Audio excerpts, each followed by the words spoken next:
parte que es quizás lo más específico de el salterio o el salmo en cuanto tal. Y algo de los géneros literarios y bueno, algunas cositas que vamos a ir viendo. ¿Vamos bien? Sí. ¿Tienen frío? No. ¿Ya no?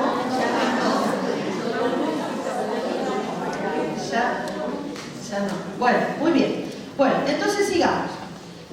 Una cosa que podemos afirmar sin temor a equivocarnos es que todos los salmos tienen que ver con la alabanza.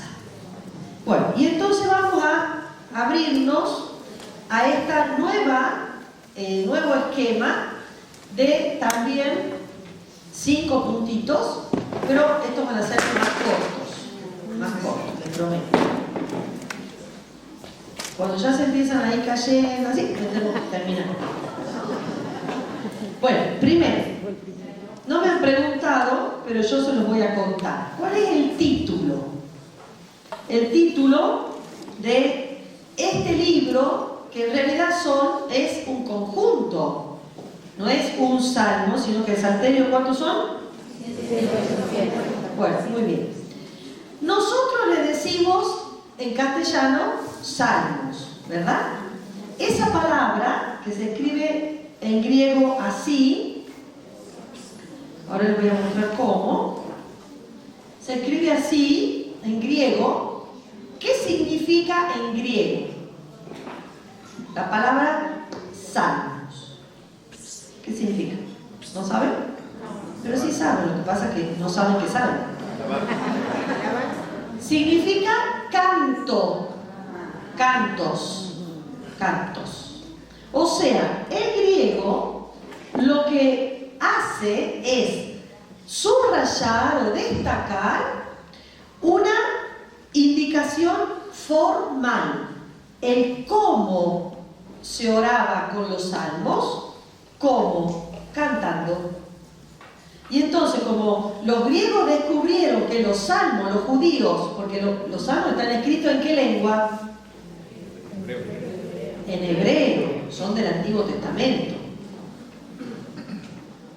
Un cursito de Biblia básico. El Antiguo Testamento, ¿en qué lengua está escrita?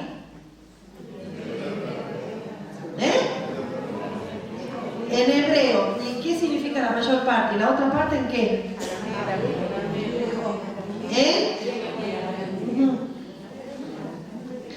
¿Cuántos libros hay en griego?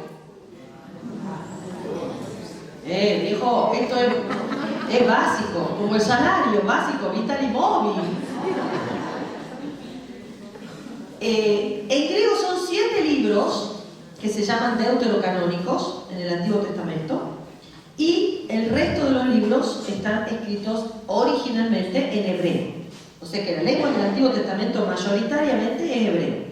7 libros en griego, que son, porque están escritos en griego, no son aceptados por la tradición judía, porque están escritos en griego y ellos hablan y siguen la tradición hebrea.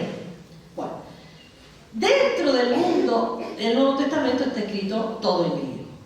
Solamente el 1% de toda la Biblia está escrita en arameo, pero ni siquiera es un libro. En arameo hay palabras sueltas, frases y alguno que otro capítulo por ahí, pero es 1%, o sea, nada. ¿Vieron cuando voy a preguntar a la gente que no sabe? Le decía, ¿qué lengua está escrita? En arameo. El 1%, o sea, si te olvidas del arameo no pasa nada. Lo que no te puedo olvidar es que está escrito en hebreo, en el antiguo. Bueno, como los salmos son parte del Antiguo Testamento, también están escritos originalmente en hebreo. Bueno, ¿están convencidos o no? Sí. Porque no contestan, ¿viste? No sabes si te entienden, si no... Bueno. Están escritos en hebreo. Muy bien. Ahora, ¿por qué entonces empiezo diciéndole como se dice en griego? ¿Qué es el griego del hebreo? Una traducción. Muy bien. Los 70, un grupo de 70, que no eran granaderos, eran 70.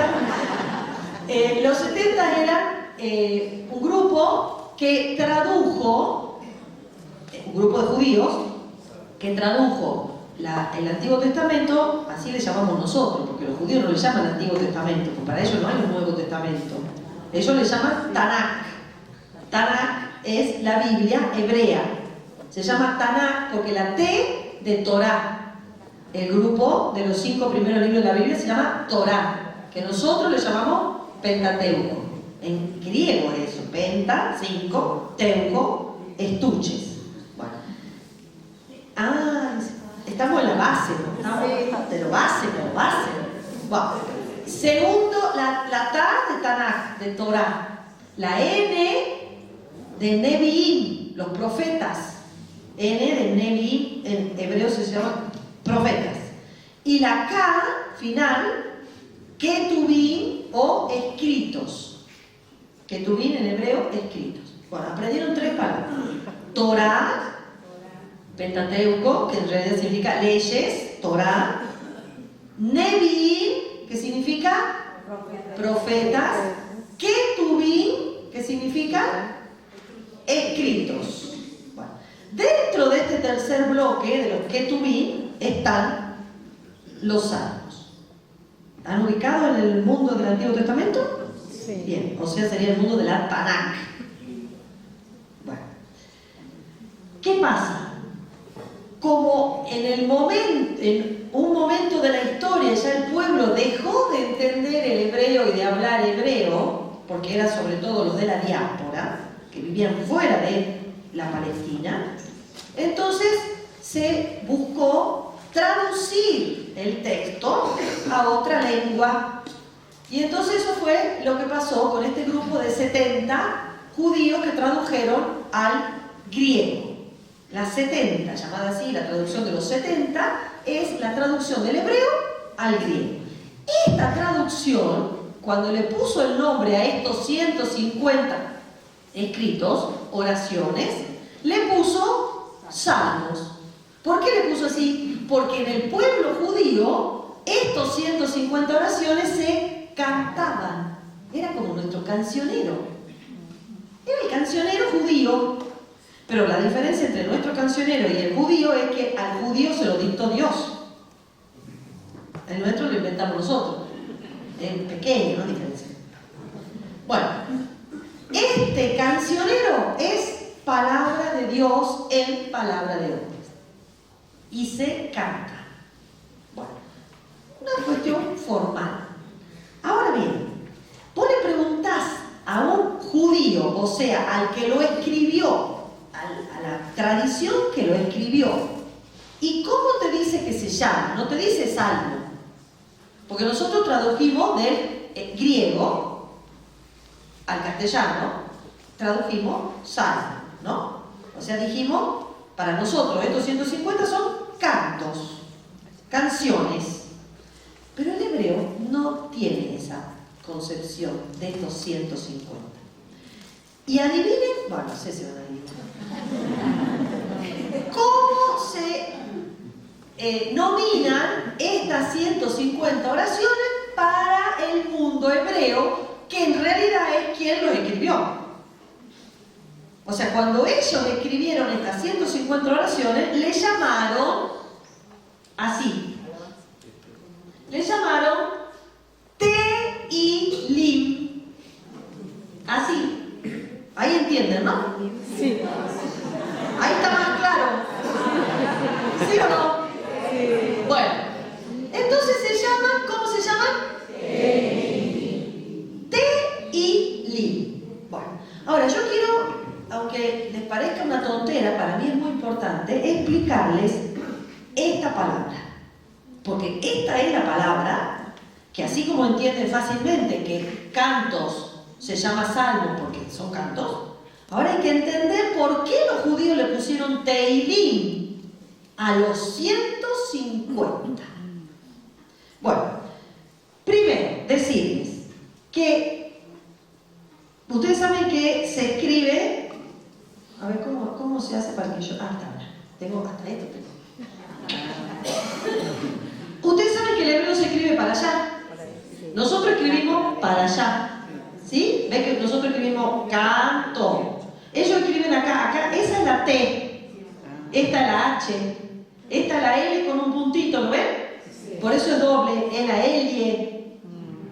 Ahí hay una I y esa es una M. Va de allá para acá.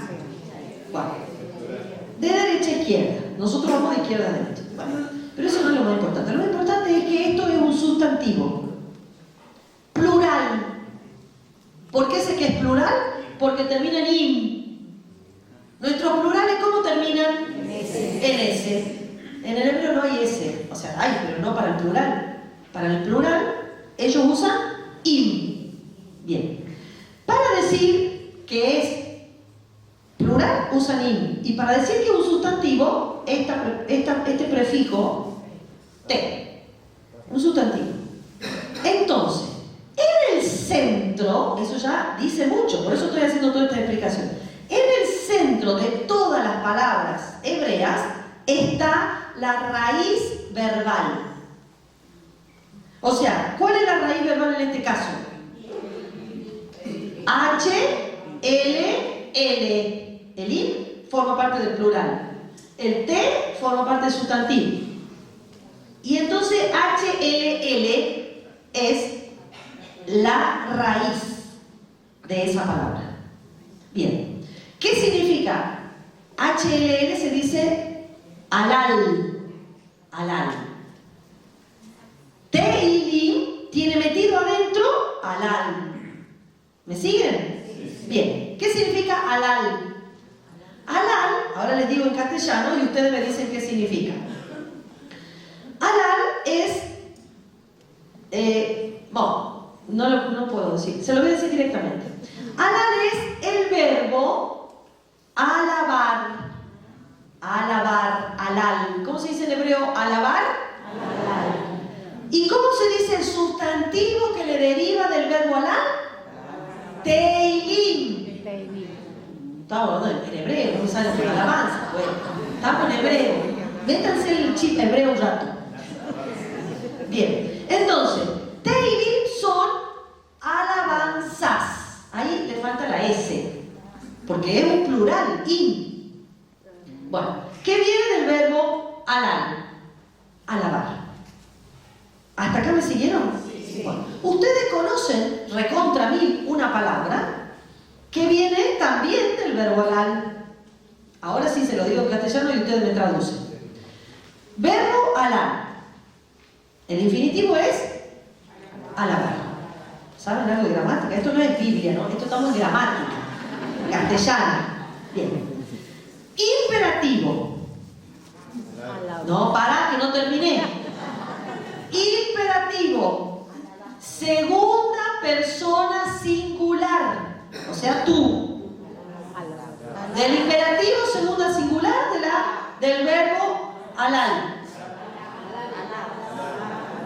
Tú, el imperativo de alabar. Alabad, alabar.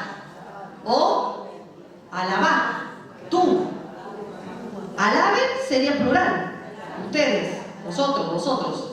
No nosotros, vosotros. Bueno, conclusión. El imperativo segunda singular del verbo halal. ¿Saben cómo se dice en hebreo? Alelú. ¿Y saben qué se le agrega al alelú? Ya. ¿Qué es ya? El diminutivo de Yahvé. Entonces, ¿qué significa etimológicamente la palabra aleluya? Alabar al Señor. No es alegría, no. Alabar al Señor. Es un verbo. Alelú del verbo halal, de donde también se deriva el sustantivo teilim. Todo esto para que ustedes vean que los hebreos funcionan diferente que nosotros y derivan los sustantivos de los verbos. Y ellos ponen al centro de la palabra la raíz.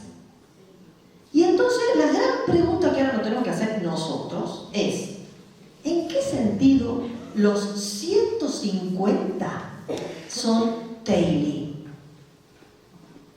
¿En qué sentido la súplica es teilim? o sea, alabanzas. ¿En qué sentido? Por ejemplo, el salmo real es Teilim. Ni hablar de los imprecatorios, Teilim. Las acciones de gracia, Teilim. Todos los géneros literarios del Salterio, ellos le pusieron Teilim. Entonces esa es nuestra pregunta ahora. ¿Qué entiende un judío cuando le puso a los 150 Teilim? Específicamente se llama Sefer Teilim. Sefer quiere decir libro. Sefer Teilim, libro de alabanzas. ¿Se entendió acá? Bueno, no entendieron todavía por qué, pero entendieron cómo funciona. Sí. Bueno, muy bien. Entonces, esta es nuestra premisa para los hebreos, autores de los 150 salmos. Este libro se llama Sefer Teilim. Bueno, vamos hasta ahí. Si no entienden algo, levantan la mano. Nada más tienen que levantar la mano y vuelvo a explicar. Bueno, vamos con una imagen para que se entienda el mundo este. Todos son Teilim. Hasta acá vamos. Bien. Ahora, si tuviéramos que buscar una imagen, yo creo, esta no es mía idea, sino que la saqué de un libro. Yo creo que está muy buena pensar en un arco iris. El arco iris es uno. Un arco iris es uno, ¿sí? Y cuando uno ve un arco iris, ¿qué ve? Bueno, Colores. ¿Cuántos? 7. Supuesto. Bueno, ¿y qué vemos? Obvio, acá ¿qué vemos? Algo parecido al lila. Y del otro lado, naranja, rojo. Ahora, ustedes pueden ser exactos en decir a dónde termina el lila y a dónde empieza el celeste y a dónde empieza el amarillo y a dónde empieza... ¿Podemos ser exactos? No. Como que se matizan los límites, ¿no? Y entonces en el arco iris uno ve una gama hermosa de colores, pero que no es estricta en sus límites. Pero sí sabemos que hay colores diferentes. Bueno, entonces, esta imagen nos ayuda a pensar que los salmos son como un arco iris. Y a su vez, los arcoíris o el arco iris es como nuestra realidad humana. Nada es blanco o negro. No. Mientras estamos en la historia, funcionamos con las tonalidades de grises y de colores, dirían los cursillistas, ¿no? De color. Bueno, y entonces tenemos, obvio que tenemos, en un extremo, el himno o la alabanza propiamente dicha, que es lo mismo decir alabanza propiamente dicha o himno, en un extremo, que eso sería como ponerle el color rojito, naranja, el de esa punta. En la punta de abajo del mismo arco iris tenemos ¿qué sería el otro opuesto color del arco iris? Las súplicas. Esas son las dos grandes familias o géneros literarios que contienen los salmos. Las dos grandes familias, pero son familias del arco iris, ¿no? Bien, ya les voy a explicar un poco mejor esto, pero vamos de a poco. Muy bien, de la alabanza se desprende la acción de gracias, que estaría como aquí. ¿Sí? Bueno, de la súplica se desprende el lamento o la lamentación, que estaría ahí. De la lamentación se desprende la imprecación, que no está. Sería como un color ahí que no se entiende bien, pero que está en el medio ahí, pero de este grupo. Estamos en una imagen. Bueno, ahora me interesa que ustedes definan, porque no estoy segura si saben qué significa cada una de estos géneros literarios. Por ejemplo, también de las súplicas se desprenden los salmos de confianza. También tienen que ver. Bueno, y hay otros muchos.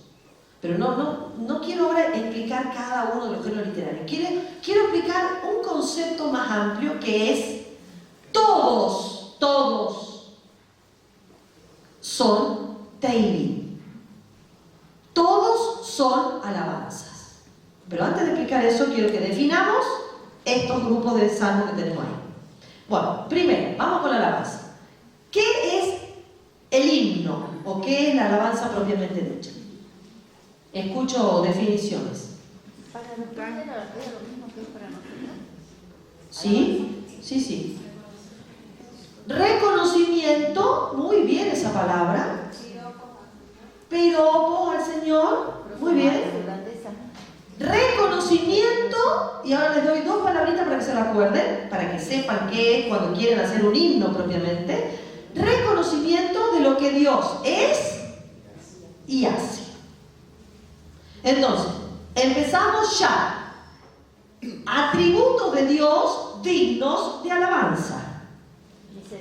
Misericordioso, omnipotente, tierno, compasivo, generoso, paciente, clemente, Cercano. bondadoso, te deberían fluir así, fiel, bueno, etcétera.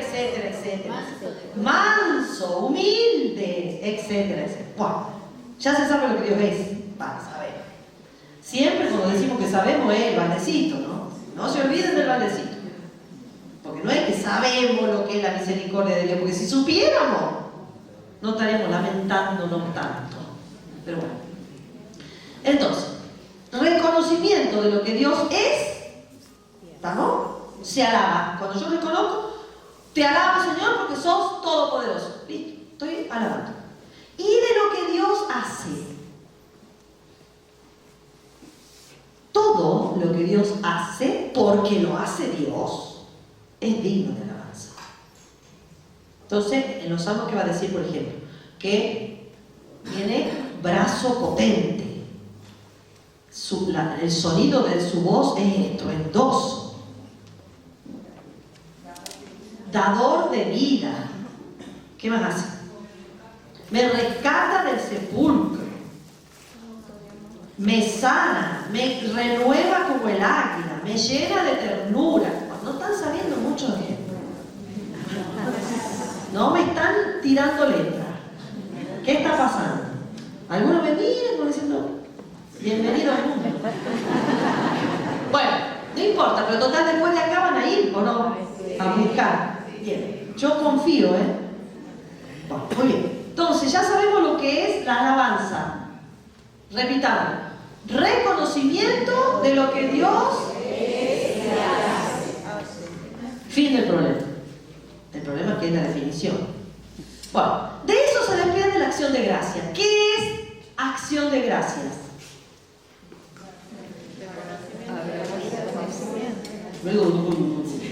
No se está entendiendo bien, no me está llegando la buena definición acá. Bueno, le voy a dar una ayuda. Todos estos empiezan con reconocimiento, para que nos unifiquemos. Bueno, entonces ahora, la acción de gracia. Reconocimiento de qué? Lo que Dios hace. De un bien recibido. Porque si yo no te doy algo, ¿cómo no me vas a decir gracias? Pues, ¿por qué? ¿Están de acuerdo o no con esa definición? Sí. Reconocimiento de un bien recibido. Entonces, vos me das algo, yo te digo gracias. Se supone que les guste o no les guste, al final del día me van a decir gracias. ¿Por qué? Porque yo le estoy dando lo que tengo. Claro, más o menos regalo, porque pagar para estar acá no. El regalo no se paga. Así que es más o menos regalo. Pero ponele. Porque es más de lo que han pagado. Porque estamos compartiendo la palabra, así que eso no se paga. Es gratis. Pero bueno, ese es otro punto. Entonces, acción de gracia. Reconocimiento de un bien. ¿Quedó claro? Sí. ¿Qué puede darme Dios por lo que yo le diga gracias, Señor?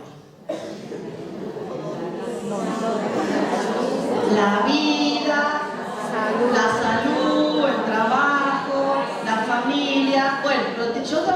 pensando en los salmos, pero como esa parte parece que está medio... la dejemos ahí. Listo.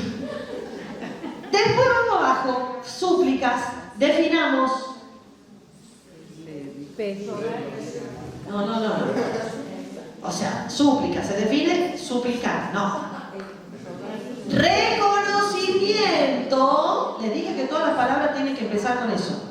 ¿De la qué? necesidad. De una necesidad. Perfecto.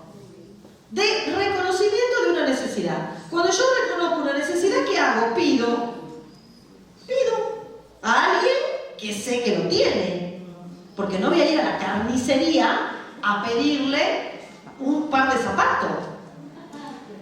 Porque estoy suplicando, sí, pero desubicado. Tengo que ir a pedir a quien sé que me lo puede dar.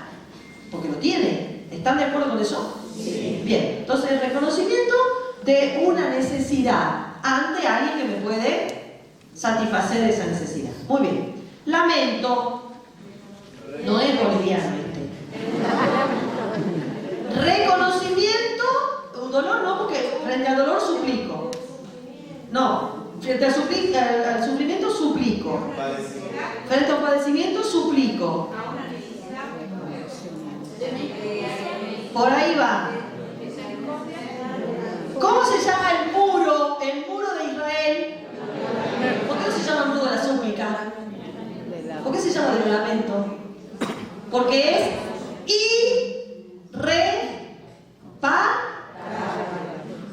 Entonces, ¿cómo se define el lamento?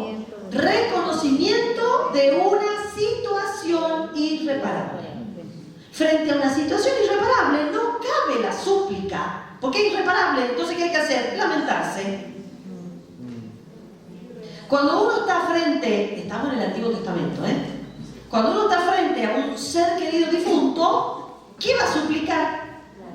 Nada. Tenés que lamentarte. Y cuando uno va y le dice no le dice lo suplico.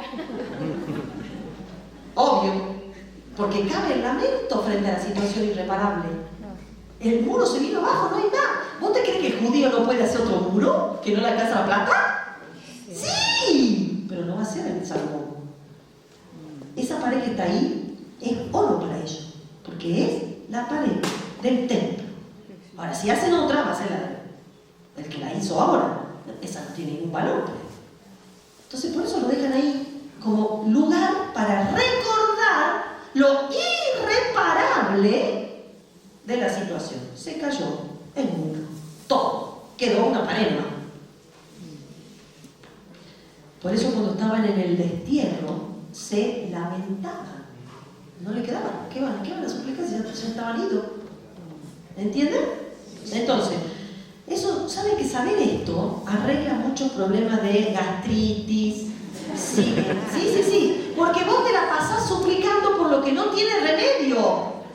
Entonces no te das cuenta que la oración efectiva es la del lamento, no la de la súplica. ¿Me entienden? Ya se murió. Chau, lamentate, pero no suplique. ¿Qué quiere? Que lo resuciten. ¿Qué quiere? O sea... Entonces, cuando vos no sabés orar, le metés cualquiera, le sigue doliendo la panza. En cambio, cuando vos te lamentás frente al problema irreparable, se acabó, el Señor te sanó. Pero bueno, no sabés orar, dice San Pablo, no yo. Dice San Pablo, ¿o no? Bueno, ¿qué es la imprecación? Entonces, ¿se entendió lo que es el lamento? Sí. Nada que ver con los bolivianos, No, porque la otra vez el Señor me dijo, esto con lo de los bolivianos, no. Tampoco esto no es una cuestión boliviana o japonesa. Esto es la palabra de Dios que se hizo lamento. El Señor le puso letra a mi situación irreparable. Y yo tengo que dirigirme a Él cuando tenga una situación irreparable. Te roban, te violan un hijo. ¿Qué querés hacer? Ya pasó. Entonces, deja de suplicar ¿qué? Que volvamos a cuando no me robaron. Ya te robaron. Entonces, lamentate. Y desahoga tu corazón ante Dios con el lamento. Y Él te va a entender. Porque Él te puso palabras para que cuando vos tengas una situación irreparable, sepas orar y asumas esa palabra para decirle a Él lo que a vos te pasa. Bien. Y que no estés esperando transformación de nada. Porque ya está, ya fue. Ya se rompió, el jarrón se rompió. Y por más que lo pegué, es un jarrón pegado, pero no es el que estaba antes de romperse. Entonces, cuando se te rompe el jarrón de la abuela, tatarabuela, lamentate. La leche derramada y ya se derramó. Bueno, ¿sí entienden, no? Y esto que está acá es interesantísimo y se llama imprecación. Y eso es un modo de orar que el Señor nos puso letra para algunos momentos de nuestra vida y se define así. Imprecación es el reconocimiento de una injusticia, subraye lo de la injusticia, frente a la cual el orante le pide a Dios que elimine a su enemigo. Hacelo añico, estampalo contra la pared, a ver si se muere de una vez y se deja de hacer injusticias, sacarle todos los dientes. Bueno, y tiene unas expresiones el salterio fantástico. Después vamos a compartir eso si quieren, porque eso es lo mejor, es lo más. ¿Saben por qué? Porque Dios te tira letra para que vos te dirijas a quién. No, porque vaya. No es con el imprecatorio ir al vecino. No. ¿A dónde tenemos que ir? Dios te dice, vos tenés una situación de injusticia. Acá tenés la letra para que vos me digas a mí lo que vos querés hacer. Yo lo quiero estrangular, pero se lo digo a Dios, no que lo voy que lo estrangulo.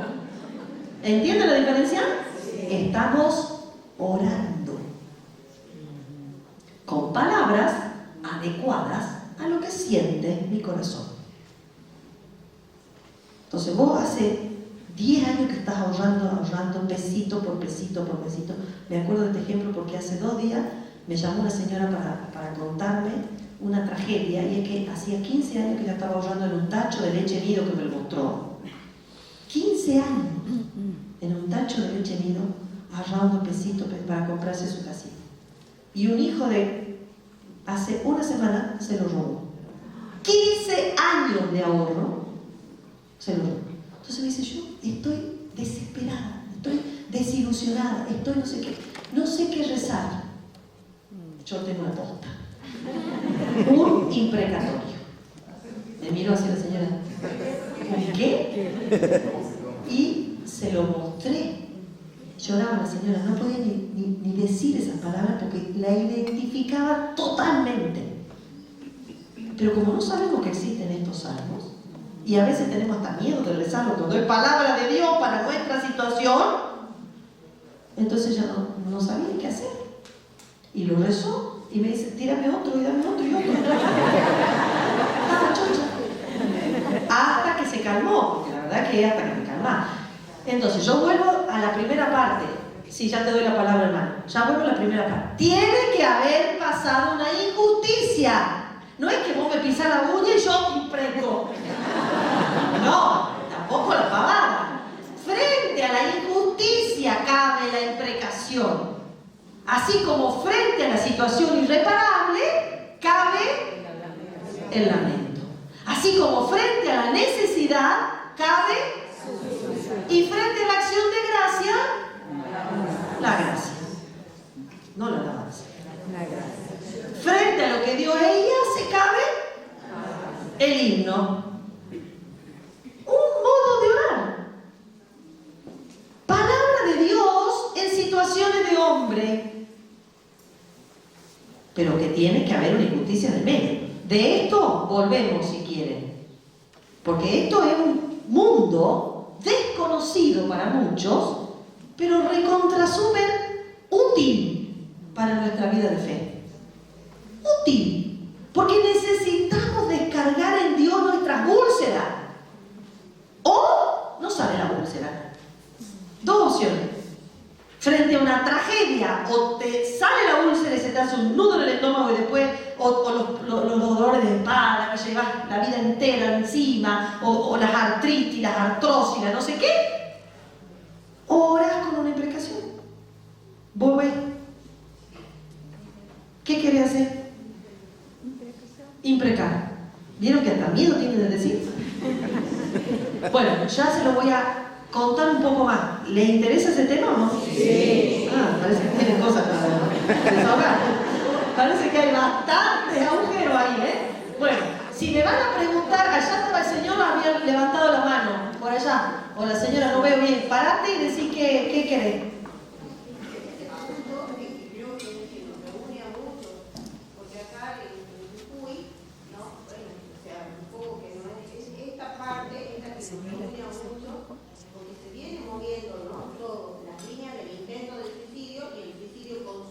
Exacto. Bueno, de esto vamos a hablar en un ratito. Perfecto. ¿Y vos acá, que levantaste la mano por acá? Yo tuve una situación y al hablar en confesión con un sacerdote me aconsejó todos los días el Salmo 43 y me quedé impactada y me calmó muchísimo. Bueno. No llegué a odiar a mi enemigo. Contrario, Dios como que me calmó a mí, me hizo sentir bien, pero lo dejaba en manos de Dios. Bien, bueno, eso después lo vamos a ver. Que no es necesario vengarse. No, es un salmo, no es una acción. Bueno, ya lo vemos después, no me hagan entrar a ese mundo. Ya lo vamos a ver después, si no, no terminamos más acá, ¿eh? Bueno, entonces, como yo sé que ustedes están queriendo ejemplos, porque ya lo sé, entonces les pongo rápidamente los ejemplos, rapidísimo, porque ese deber lo tienen que hacer ustedes, de ir a buscar, miren todos los celulares, de ir a buscar los salmos, no sean vagos. ¿Qué más fácil? A ver, para. El salmo de confianza es un salmo de consuelo. Es reconocer en Dios el consuelo que yo necesito. Entonces es esa entrega que uno hace, se confía a Él, ¿no? Se entrega a Él porque Él nos da consuelo. La confianza tiene que ver con el consuelo divino. Nosotros somos los que nos confiamos a Él para que Él nos consuele, o nos fortalezca, o nos dé lo que necesitamos. Pero es un acto de fe, de confianza de parte nuestra. Bueno, entonces, entendido que todos estos son, ¿qué son? Teilim. Ya se olvidaron. Ya se quedaron con la imprecación y ya me olvidé de que son Teilim. Avancemos. Después vamos a volver, les prometo. Bueno, entonces, no existe, porque si todos son Teilim, porque todos estos están bajo el título Sefer Teilim, así como todos están bajo el título Cantos. Se canta la imprecación y se canta el himno. Se denomina alabanza la imprecación, se denomina alabanza el himno. Es el título que le han puesto los judíos. ¿Me siguen o no? Sí. Es que me miran con cara de que no te entiendo y no sé si me entienden o no me entienden. ¿Sí me entienden? Sí. Bien. Todavía no dije por qué. Estoy haciendo un proceso. Bueno. En general le dicen alabanza. No, en general no, es el título. Porque está abajo donde no está la alabanza. ¿Cómo? No, la alabanza es todo. Todo esto es alabanza. Todo se llama Teilim. Esta se llama propiamente himno. Habría que sacar esa palabra y poner himno. Pero todo esto son Teilim. Todos son Teilim. O sea, alabanzas. Todos. Bueno, todos los salmos son alabanzas. Esa es lo que estoy diciendo hace 20 minutos. Bien, ahora, si son alabanza, posibilidad de alegría, de paz, de shalom. Algunos salmos lo tienen evidente y otros en camino, pero vamos hacia eso cuando oramos. Y entonces tenemos una alabanza que es presente, que es la reacción que el hombre tiene delante de lo que Dios es o de lo que Dios hace. Entonces reaccionamos, Dios es tal cosa, yo lo reconozco como tal y lo alabo. O Dios hace tal cosa, yo reconozco su acción maravillosa y lo alabo. ¿Sí? Sí. Bueno, pero también Dios me da cosas a mí, a mi familia, a mi comunidad, a mi rey, a mi pueblo, y nosotros como familia lo alabamos. Mejor dicho, le damos gracias. Lo alabamos en acción de gracias. ¿Está bien? Bueno, entonces estos son ejemplos de alegría o de paz presentes. Ahora, Dios reconozco que es misericordioso y lo alabo. O Dios me dio la posibilidad de estudiar, lo alabo. Le doy gracias. Perdón. Bueno, pero mientras lo estoy alabando, esta experiencia de alabanza que yo estoy haciendo porque reconozco lo que Dios es, o de acción de gracias porque reconozco algo que me dio, lo vivo en mi experiencia como hombre. Y si hombre, mortal. Y si mortal, bajo amenaza. Y entonces surgen la súplica, el lamento, la imprecación, para que Dios me libere de alguna de estas, de alguna manera podemos decir, participaciones de la muerte. Que me libere de alguna de estas formas, que me libere de la injusticia, del enemigo, de la enfermedad, del pecado, de la traición, de la mentira, que me libere. Y entonces yo, es verdad que reconozco lo que Él es y lo que hace y lo alabo, pero a la vez, como yo soy un humano mortal, siempre tengo un huevo fuera de la canasta. Y vieron, díganme si esto no es así. Miren, vamos a poner un ejemplo concreto, concretísimo. Llega Navidad, din, din, don, din, din. Entonces uno dice, wow, el momento más hermoso uno de los momentos más hermosos de la vida de Jesús, que nace, que se hace hombre, el escándalo de que Dios se encarna. Y uno lo mira desde la fe y la Navidad es alabanza pura. ¿O no? Pero este no se habla con este, así que a la noche, cuando vamos a un lado, no podemos ir invitando al otro porque el hermano, con el cuñado, con la suegra, con la prima y con la perra tienen algún problema. Entonces empieza la división. Yo voy a pasar hasta las 12 con fulanito, a las 12:30 me voy a la casa del sultano porque este y este no se pueden ni ver. O, si es un acto heroico, me siento en la mesa con uno que no soporto, ni lo hablo. Entonces yo estaba en el medio de la gran alabanza, pero la realidad es que hay que suplicar, Señor, ven a unir mi familia. Ven a perdonar en mi familia. Y empezó a súplica. Y entonces uno dice, ¿sí o no? Sí. Y entonces uno dice, se está por casar mi hijo. ¿Qué otro problema?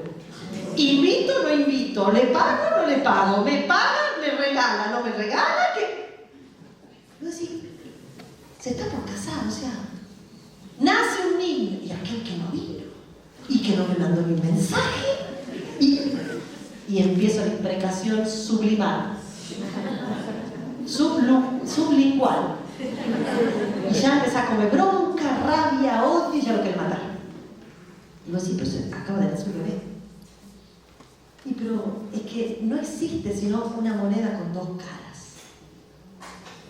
Estamos en la historia, entonces estamos siempre en la cara de la súplica. Pero como Dios es Dios y sigue siendo Dios, más allá de lo que a mí me pase y de lo que a mi familia le pase, es digno de alabanza.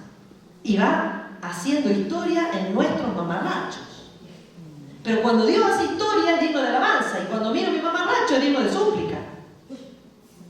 Bueno, pero ahora la gran pregunta, ¿se entiende hasta acá? Sí. La gran pregunta es ¿por qué?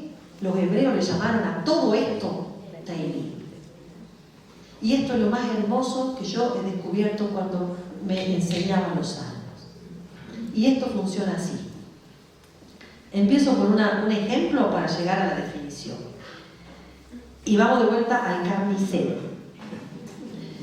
Cuando yo entro al carnicero, ¿sí? Ustedes síganme a mí y en mi dramatización. Esto es parte de la pedagogía de los salmos. Entonces, yo entro al carnicero y yo voy con una necesidad, ¿o no? Porque si vos tenés 8 kilos de carne, no vas a seguir yendo al carnicero. ¿Sí o no? Entonces yo, si voy al carnicero, ya entrando estoy diciendo, necesito algo de carne. Yo aunque no lo diga, pero si yo abro la puerta del carnicero, mi presencia en el carnicero dice, necesito carne. O sea, aunque no lo diga, ¿qué estás haciendo? Suplicando. Necesito. Ya es súplica. Reconozco una necesidad. ¿Estamos? Bien. Ahora, yo voy al carnicero y entonces yo que estoy creyendo que el carnicero tiene lo que yo necesito. Pues si no, no voy al carnicero a buscar carne. Porque si necesito un par de zapatillas, voy a otro lado. ¿Sí o no? Bien. Entonces, si yo voy al carnicero, el hecho de ir al carnicero dice dos cosas. Yo necesito carne, él tiene carne. Cuando yo voy al Señor con mi necesidad, digo dos cosas. Yo necesito perdón, pero también digo, en la fe, vos sos misericordioso. Aunque no se lo diga, se lo digo.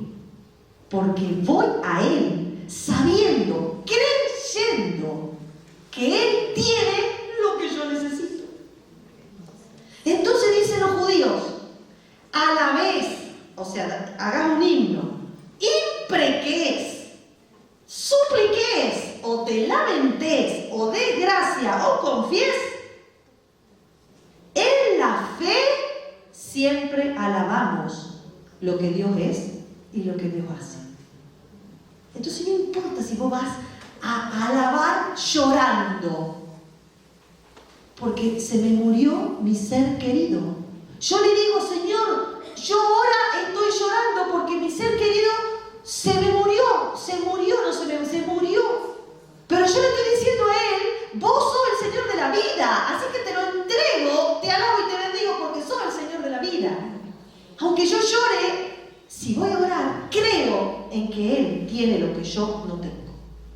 Entonces yo estoy suplicando, porque estoy en realidad lamentándome, pero lo estoy haciendo a Dios, en quien yo creo que revierte mi lamento en danza. Y entonces, aunque yo diga con las palabras lo que me significa, aunque yo descifre con una letra de un salmo lo que a mí me pasa, en el fondo, porque creo, siempre alabo al Señor. Entonces el judío entendió que no solamente se alaba al Señor con un himno, se alaba al Señor con una súplica, se alaba al Señor con una imprecación, porque le estoy diciendo, Señor, esto es injusto, yo lo quiero matar, pero te lo estoy diciendo a vos para que vos que sos Dios hagas justicia a tu manera y no a la mía. Entonces alabo tu justicia, aunque yo esté diciendo las peores expresiones que me salen del estómago, pero la fe es la que alaba siempre, y los labios descifran lo que hay en mi corazón. Entonces, así uno entiende, se me acabó el perímetro, así uno entiende que uno puede ir del velorio a una misa que es acción de gracias,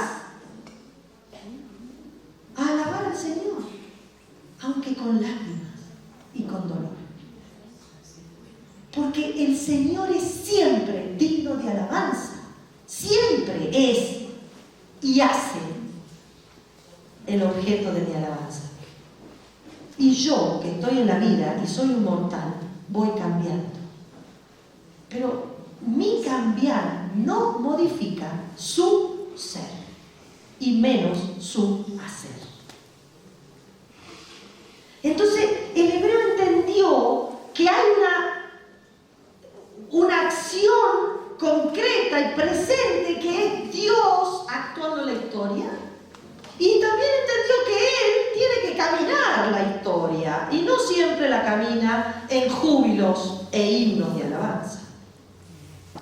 Y a veces la caminamos entre espinas y a veces la caminamos en un fango de barro, pero eso no hace que Dios deje de ser objeto de mi alabanza. ¿Por qué? Porque yo creo que Él puede transformar incluso la muerte. Y si yo creo eso, creo en el Dios al que alabo. ¿Entienden entonces por qué todos los 150 son? Y entonces puedo empezar un salmo diciendo: Señor mío y Dios mío, ¿por qué me has abandonado? Pero ya la primera palabra dice: Kyrios. Yo soy el abandonado, Él es el Señor. Y si yo digo Señor, digo alabado seas, Señor. Entonces vos le estás diciendo: yo creo en vos, creo en tu poder, creo en tu compañía. ¿Por qué yo me siento abandonado? Y ese salmo, que es terrible porque es el que asume Jesús en la cruz, ese salmo termina alabando con un himno. Y vos decís: ¿cómo hizo en la cruz? Porque nadie pasó la cruz. La cruz de Jesucristo. Injusto, matado. Pero Él dice: no te equivoques. A mí nadie me quita la vida. A mí nadie me mató. Yo la doy voluntariamente. San Juan. Y entonces en la cruz Cristo revierte el poder del mal, que a nosotros sí nos quita la vida, pero a Él no. Y como Él asume en la cruz mi sufrimiento extremo, mi dolor extremo, la muerte extrema, la asume, la transforma en un acto generoso, libre de amor. Así que desde Jesucristo se acabó que el mal puede con nosotros los creyentes. Ya ganó Él.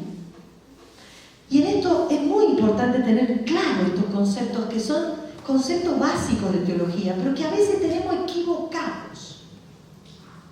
Nosotros no podemos revertir, no podemos transformar el mal en bien. No tenemos esa capacidad. Pero si nos unimos a Cristo y confiamos en Él, Él sí puede. Y como Él sí puede, anticipo yo su victoria en un himno de alabanza. Y entonces, por eso los salmos van y vienen, porque parten de uno y van a Dios, y de Dios vuelven a uno, y van y vienen, y alaban y suplican, y están como el arco iris. Es verdad, se nota cuando hay un género literario súplica, pero en el mismo salmo, género literario alabanza, voy a decir, pero al final es que así es la vida del hombre que cree, del pobre que confía en el Señor. Y entonces, si yo confío en el Señor, ¿qué es más importante? ¿Mi sufrimiento o su verdad? Y como su verdad es más importante, todos los salmos son alabanza. Porque ponen la mirada en Él, no en nosotros. Hay partes que ponen la mirada en el hombre y por eso están las súplicas, la explicación. Pero fundamentalmente el mensaje del salterio es: Dios es más grande que nuestro humilde, pobre dolor, muerte. Dios es más grande. Así que no se llaman todos los 150 súplicas, no se llaman lamentaciones, no se llaman acciones de gracias, se llaman alabanzas. Porque la alabanza pone a Dios en el centro. La súplica pone al hombre en el centro. Depende de cada uno qué quiere y cómo quiere orar. Si vos querés orar con un salmo de súplica, muy bien, pero sabé que te estás poniendo vos al centro. Si vos querés orar con un salmo de alabanza, muy bien, sabé que estás poniendo más allá de tu problema y de tu dolor a Dios en el centro. Y por eso Jesús, cuando abrió la boca para relacionarse con el Padre, dijo: te alabo, Padre, porque has ocultado estas cosas a los sabios, a los prudentes de este mundo, y se las has revelado a los pequeños, a los pobres, a los orantes. Te alabo, Padre. La oración de alabanza es la más perfecta, la del himno, la más perfecta de toda la oración, porque pone solo a Dios en el centro. Entonces, nunca más que diga un creyente: no puedo alabar al Señor porque ahora estoy de duelo. Porque eso quiere decir no solo que no entendieron nada, sino de que no entendiste la dinámica de la fe. La dinámica de la fe pone primero al Señor y después a nosotros. Y si necesitas remarcar lo que te está pasando, muy bien, suplicar. Pero no podés estar eternamente suplicando. Y si yo les dijera: hagamos un ejercicio, hermanos, empecemos ya. Súplicas, ya. Tenemos una lista de 850 súplicas y nos salen espontáneas, ¿o no? Pero si yo les dijera: empecemos ya a alabar al Señor, en 3 minutos se te acaba el contenido. ¿Qué pasa? ¿No será que estamos muy centrados en nosotros mismos y descentrados de Dios? ¿Cómo puede ser que no puedas sostener media hora lo que Dios es y lo que Dios hace? Y sí puedas sostener media hora lo que te falta, de lo que te lamentas y a quién querés estrangular. ¿No te dice nada eso? Bueno, bienvenidos al mundo de los Teilim. Y entonces, cuando ustedes vayan a leer los salmos, que no me olvido de ese deber que le di al principio, pónganse en actitud de alabanza.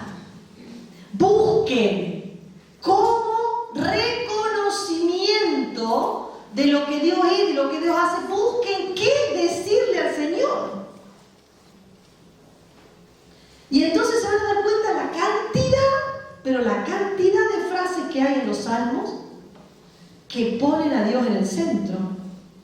Y vos decís: mira, es que te saliste de una vez por todas de vos. ¿Saben quiénes son los que están centrados en lo mismo? ¿Quiénes son? Los niños. ¿Sí o no? Sí. Los niños, vos podés estar dando una conferencia impresionante, viene el chiquito y te toca así: mira, se me rompió la ruedita del auto, ¿me la podés arreglar? Pero vas a decir: pará, ¿qué le importa? Él es el centro del universo. Y si a él se le rompió una ruedita, todo lo demás es secundario. ¿O no? Sí. Esos son los niños de 5 años. No quiero sacar las conclusiones. Porque a veces somos como niños de 5 años frente a Dios. En vez de ponernos en Él y salirnos ya de una vez de nosotros mismos, seguimos con nosotros y mi problemita y mi ruedita rota. Es que, Señor, hasta que no me arregle la ruedita, yo no voy a pasar de este tema. Y vos decís: malcriado, caprichoso somos a veces en nuestra oración. Y encima, si Dios no nos lleva y hace lo que yo quiero, me enojo. Chao. Cierro la cortina y acá no hay alabanza, ni súplica, ni acción de gracia. Fin de la relación. Y entonces voy a la otra, vos que estás más cerca de Dios, rezame. Y yo, ¿sabes qué le contesto? Vos que estás enojada con Dios, andá a reconciliarte. Nada, que yo estoy más cerca y vos más lejos. Vos estás enojada, cerrá la cortina y me echá el fardo a mí. No. Andá, hacete cargo de tus caprichos y decirle a Dios, Señor, háceme crecer, porque la verdad es que soy un niño. No digo siempre ni todas las veces, pero ¿tengo algo de razón o no? Sí. Viejo y vieja recalcitrante, centrado en uno mismo.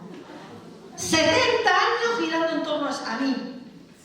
Y voy a decir, viejo, ¿hasta cuándo, papá? Ya está, o sea, salite de vos. Vos no sos el centro del universo, tu ruedita no es el único problema del planeta. Dios es más importante que vos. Hacé la prueba de salirte de tu problema y solo alabar un día entero, con himnos y acciones de gracia de lo que ya te dio, no de lo que te falta hoy. Y ya va a ver como al final del día vas a estar con otro ánimo y tenés otra onda. Y vos decís, ¿qué le pasa? Nada, está alabando al Señor. Le cambió el chip. Porque vos podés mirar el famoso medio vaso que falta o mirar el vaso lleno. Pues el que mira el vaso lleno alaba al Señor. El que mira el vaso vacío, la mitad, suplica al Señor. Salgamos ya de una vez de la mentira continua. ¿Vieron? Ay, que este país tiene un montón de cosas hermosas, que no las ve. Solo ve el desastre del país, por no decir la familia y vos. Hermanos, todos los salmos son Teilim, de acuerdo. Pero no todos los salmos Teilim se resumen en una gran súplica. ¿Se entiende, no? También hay Teilim himnos. Y también hay Teilim acciones de gracias. Y también hay Teilim súplica, lamentaciones e imprecación. Pero no nos quedemos solo con los colores estos del arcoíris de este lado. El azulcito, el lila, el negrito. Pasemos al rojo, al naranja, al amarillo, al blanco. ¿Qué significa el blanco? En la Biblia. No, eso es la liturgia. Muy bien, participación en la resurrección de Cristo. ¿Por qué estaban de blanco? ¿Por qué se les ocurre a ustedes que estaban de blanco los que estaban ahí en el sepulcro? ¿Porque estaban puros? ¿Eran puros? Porque estaban diciendo que estaban participando de la resurrección de Cristo. El caballo blanco del Apocalipsis es porque es puro. Es porque es el resucitado el que lo monta. Las vestiduras más blancas que la nieve, que nadie la puede dejar igual del tabor, de la glorificación. ¿Por qué? Porque era puro Jesús. No tiene que ver con la pureza. Tiene que ver con la participación en la resurrección de Cristo. Hermano, ¿estamos resucitados, sí o no?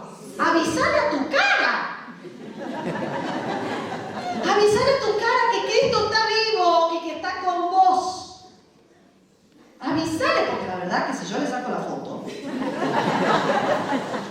Claro, voy a avisar. Resucitar, descentrate, quiere decir resucitar. Cuando Ignacio de Loyola explica los ejercicios espirituales, el tema de la resurrección, ¿saben qué dice? La alegría por la resurrección de Cristo, no por la propia. ¿Cuándo te vas a alegrar porque Cristo está vivo? Ya, no, es que a mí todavía me falta. ¿Qué te falta? Siempre estamos con un huevo fuera de la canasta. Y sí, vamos a estar siempre con un huevo fuera de la canasta. Ahora, lo que importa es, ¿le da más importante al huevo que está afuera o a los 11 que están adentro? Les cuento algo.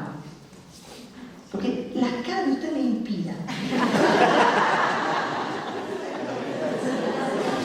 Yo tenía un profesor de escatología.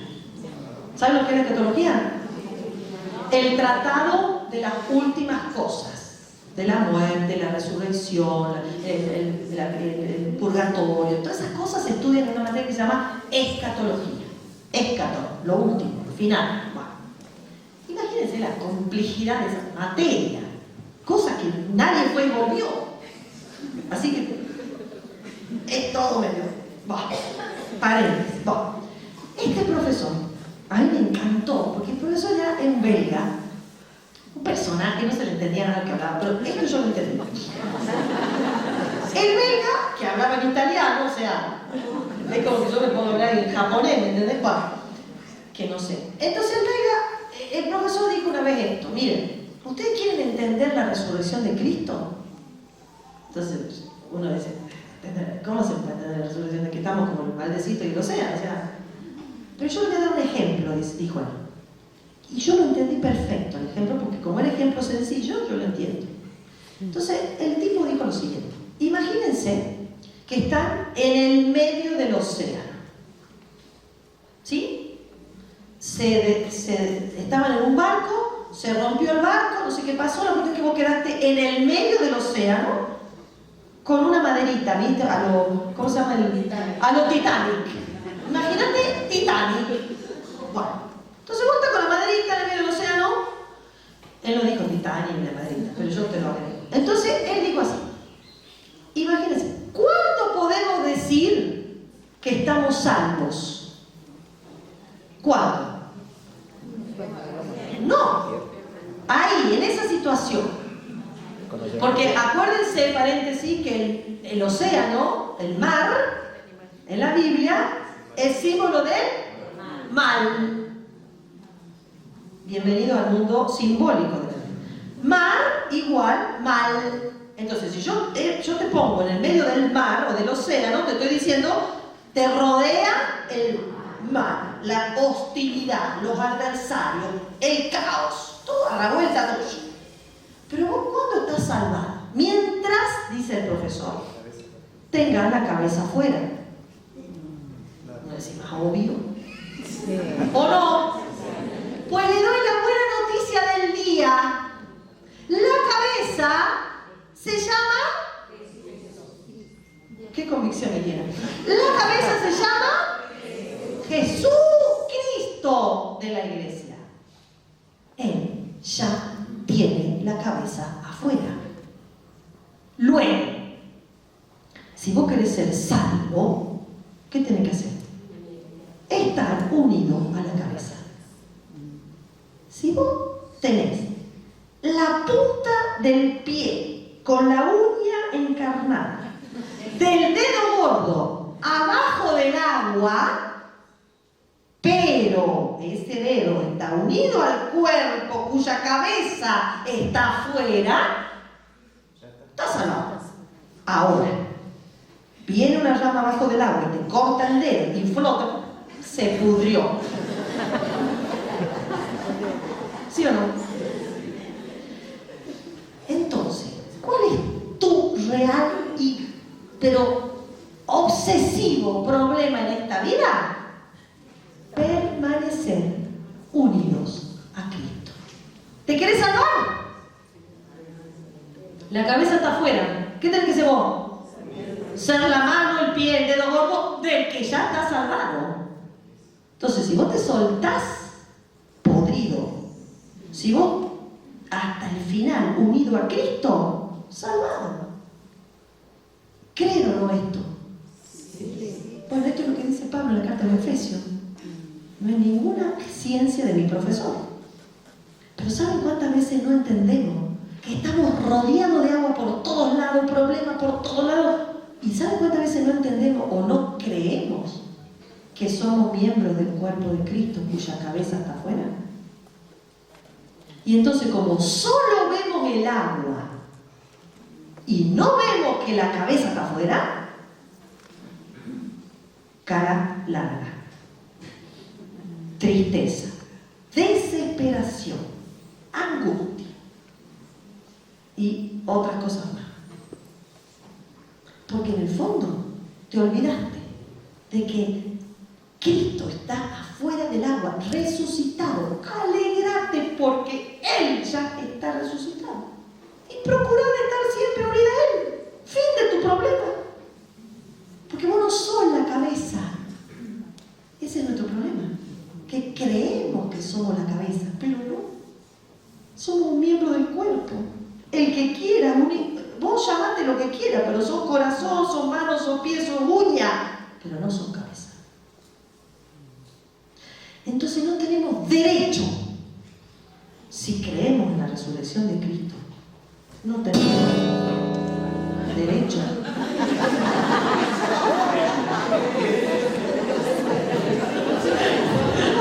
No tenemos derecho a desesperarnos. No tenemos derecho. No tenemos por qué si creemos en Jesús. Y entonces eso es lo mismo, llevado al Antiguo Testamento a decir, siempre deberíamos estar en alabanza. Porque Él ya está resucitado, porque Dios es Dios. Y por más que a mí me parezca que Él está dormido en la popa, y que la barca se me está llenando de agua, que yo ya estoy por ahogarme, Él está. Él está en el que cree en Él. Así que a lo sumo despertarlo, pegar un grito, pero no te desesperes, no podés. Bueno, yo quiero decirles una cosa más, muy importante. Yo hice, como les dije, mi trabajo sobre la alegría en los salmos, o sea, la alabanza en los salmos, o sea, todos los salmos. Y yo me creía, yo me creía que el contrario de la alegría iba a ser la tristeza. En mi ignorancia salmística, y no.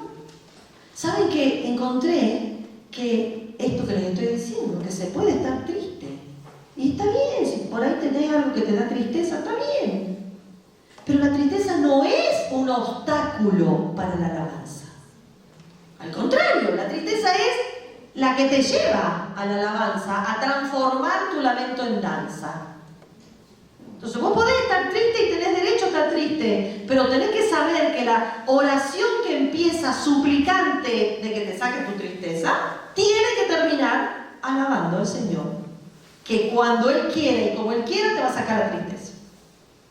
Así que no es la tristeza el contrario de la alegría en los salmos. ¿Saben cuál es el contrario?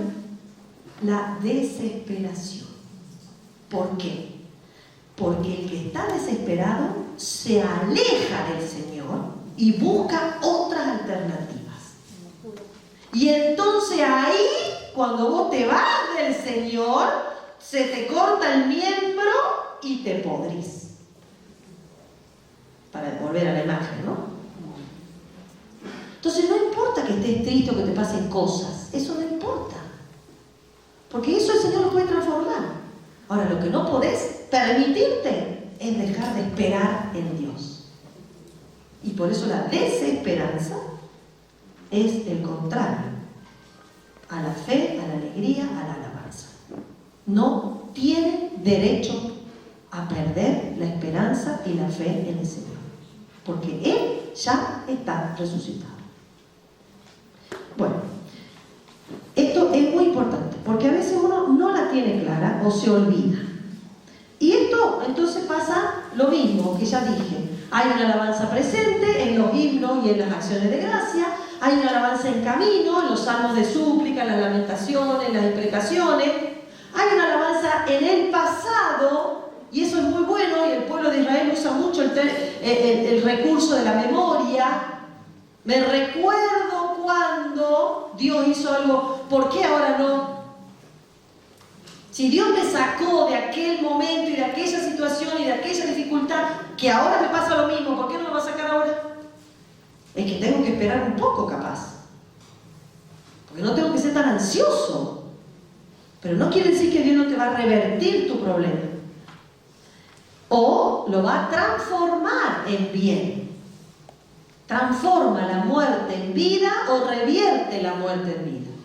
Bueno, y después hay un montón de salmos que invitan a la alabanza. Y ahí uno puede decir, es hipócrita. ¿Viste cuando hay gente que te dice, ay, yo no puedo ir a dar gracias si no tengo qué? Entonces, vos vas a misa a dar gracias. ¿Yo para qué voy a ir si yo no tengo de qué dar gracias? Mirá la situación que estoy. O que te dicen, ah, no, yo alabar no, porque yo ahora estoy para lamento total. Bueno, primero decirles que se alaba en la fe.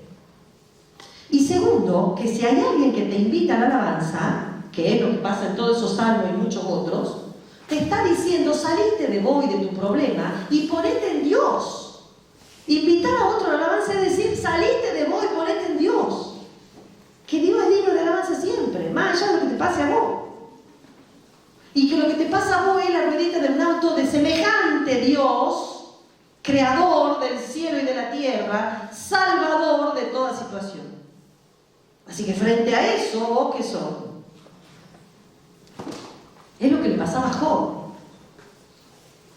Job le pasaba de todo. Yo creo que no hay persona humana que le pase todo lo que pasaba a Job.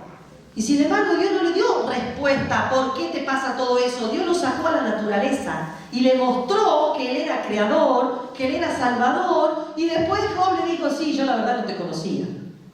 Yo estaba hablando con uno que no sabía ni quién era. Porque no conocemos a Dios más que lo que podemos. A veces la situación difícil, el problema, la muerte, es una instancia, un desafío para conocer más profundamente a Dios.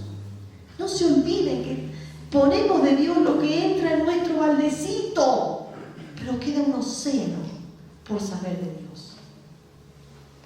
Entonces lo que te pase es una oportunidad para conocer mejor a Dios.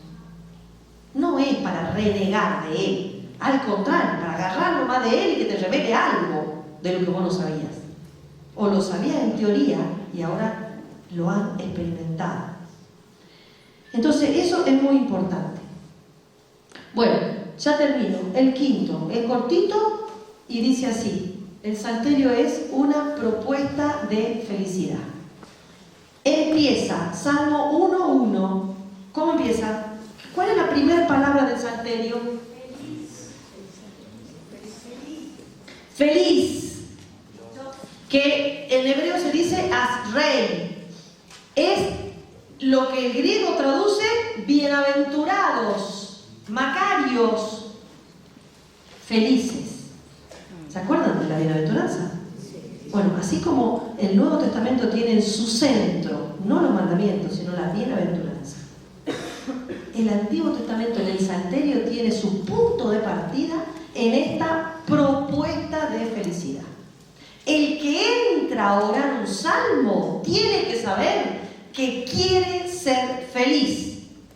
Pero el Salmo 1 te va a decir cómo Dios espera o te quiere dar tu felicidad. Bueno, entonces se abre con una propuesta de felicidad. Feliz el hombre, la mujer que... Y se cierra... ¿Cuál es la última palabra del salterio? Aleluya. ¿Y qué quiere decir aleluya? Alabad al Señor. Entonces podríamos decir que todo el salterio se resume en esta frase. Feliz el hombre que alaba al Señor. Fin. O sea, no fin. Principio y fin. El salterio te invita a hacer experiencia de una propuesta de felicidad que te da la herramienta alabar al Señor. Y así vas a conseguir eso que desea tu corazón. Cuando entendamos eso a fondo, te cambia la vida. Te cambia la vida saber que la felicidad es alabar al Señor. Que la felicidad no es que se te resuelvan todos los problemas, porque mientras estés en esta vida se te resuelve uno y te vienen 8. No, esa no es la propuesta de felicidad. La propuesta de felicidad que nos da Dios en el salterio es alabame, poné mi mirada, tu mirada en mí y va a ver que no te vas a hundir. Así empezábamos nuestra oración esta mañana. que mientras pongamos nuestra mirada en el Señor, no nos hundimos. Ahora empezamos a mirar a nosotros mismos, a todos los flecos que tenemos a la vuelta, y se acabó la oficina. Bueno, y entonces, no quiero esto. ¿Cómo sigo por aquí? Pará, porque no sé qué por acá. Esperen un segundo que ya termino, pero no sé cómo volver a esto que quiero yo. Para que necesito una diapo que no la estoy encontrando. ¿Viste cuando vos querés lo último y está lo primero? Y ni siquiera está. Porque era un resumen. Todo esto ya pasamos. Ya se lo saben todo. Bueno, no sé dónde está, pero yo en algún lado tiene que estar, pero no sé dónde. Bueno, no importa. Resumo. La propuesta del Salterio entonces es animarse a poner en Dios nuestras cosas. Primero, en definitiva, poner en Dios nuestras cosas con sus palabras. Hacer carne el salmo. Hacer lo propio. Buscar hasta que esas palabras que están ahí en la Biblia sean lo que vos querés decirle a Dios. ¿Sí? Segundo, nunca jamás sentirme o saberme solo. Aunque Dios haga a veces silencio, Él siempre está. No se va a ninguna parte. Aunque yo no lo sienta, aunque yo no lo experimente como algo sensible. La fe no es cuestión de sensibilidad, es cuestión de certeza. Dios está. Más allá si yo lo siento o no lo siento. Y es el destinatario de mi alabanza. ¿Sí? Bueno, ya me estoy callando. Tercero, no hay que tener miedo. Miedo a nada de lo que sintamos. Porque aunque tenga ganas de matar a alguien, de vengarme de alguien, de reventar, Dios tiene palabras de Él para mi situación. Así que todo lo que me pasa lo puedo hacer oración. Todo. Incluso esos sentimientos que uno dice, pero esto, ¿y qué te cree? ¿Que Dios no te lo ve? Porque vos no lo ores. Y entonces en vez de hacer otra cosa, oramos con los sentimientos que no nos gustan. Que los tenemos porque las situaciones nos lo generan. No es que vos vas y compras 1 kilo de venganza, deme 1 kilo de odio no sé, al carpintero, ¿ven? Porque viste que vos llamas a un carpintero y te mira a los 25 meses. Entonces, junto con el carpintero te suma 1 kilo de odio. No. Si te viene el sentimiento, porque te viene, la situación de la vida te lo genera, hay que ir a Dios a decirle que te pasó eso. Y hay que orar con un salmo y buscar el salmo donde exprese el odio, si es lo que sentí en ese momento. Y entonces imagínense cuando, por ejemplo, el Salmo 137, allá en los ríos de Babilonia, venían y se te burlaban y te decían: cantá un himno de Sión, alabá. ¿Viste? Cuando vos estás en la peor, viene la gente que no cree y te dice: ¿a dónde está tu Dios? Es el que tanto crees, te la pasás en la iglesia, mira cómo te va. ¿Viste? Cuando encima que vos ya estás con el problema, vienen y te meten así. Bueno, eso que te genera el que se te burla, también tiene palabra de Dios. Porque hay gente que se te burla, hay gente que te prueba, hay gente que es mala, hay gente que es injusta, hay para todo. Nosotros también tenemos de eso, ¿no? Y tampoco todo lo de afuera y vos sos santa. No. Todos tenemos Caínes y Abeles adentro. Todos somos un poco Caín y un poco Abel. Todos tenemos algo de Judas. Algo de Pedro, algo de Juan, algo de Santiago, y de Judas. Todos. Pues para todos hay una palabra de Dios. Todos esos sentimientos. Bueno, entonces no tener miedo de poner en Dios todo lo que nos pasa. Como a papá, a mamá, le vamos y le contamos con apertura de corazón.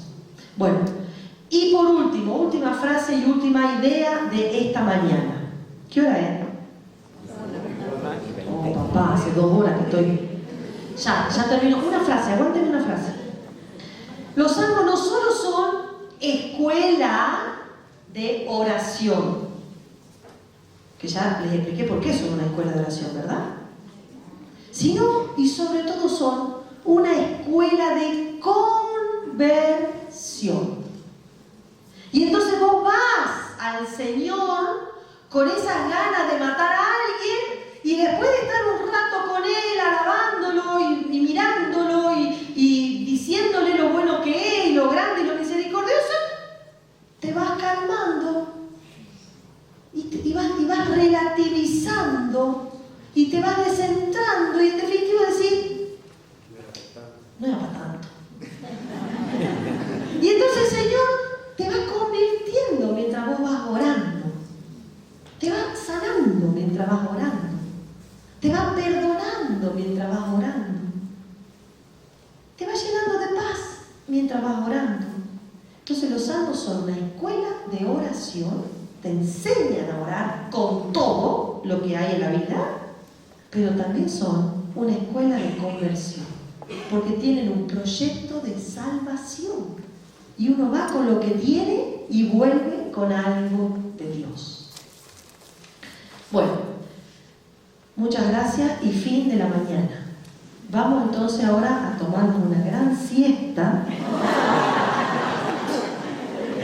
No, ahora vamos a comer no sé qué ni dónde.